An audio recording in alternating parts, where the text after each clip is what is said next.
They were called Thud, Lead Sled, and Super Hog by Air Force pilots and ground crews.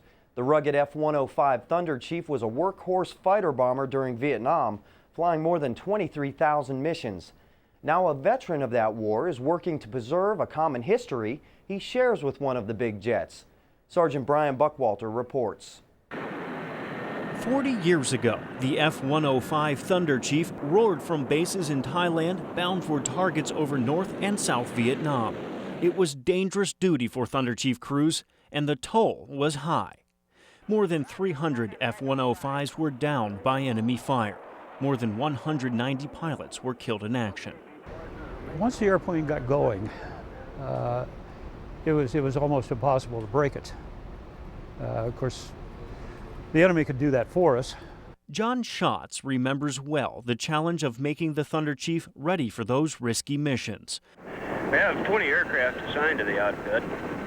From June 1966 till June 1967, Captain John Schatz was stationed at Korat Royal Thai Air Force Base as maintenance officer with the 421st Tactical Fighter Squadron.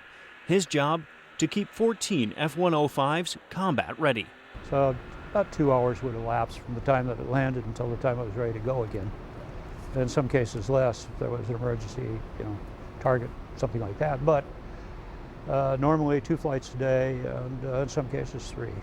John's latest challenge, to mark the history of that dangerous mission with this Thunderchief, now on display at the Smithsonian Air and Space Museum near Washington, D.C. John worked here restoring aircraft, and last year he led an 8-month effort to restore this F-105 back to its Vietnam-era look. Well, this thing fought us all the way, reassembling it. From the wings, trying to get that back into shape, very peculiar system. We're now working with here with all of the nice equipment that the Air Force and the factory had back in the beginnings. But it was more than another preservation project. John was also saving a piece of his own history. Both he and this Thunderchief were based at Korat. It's kind of like going to visit an old friend.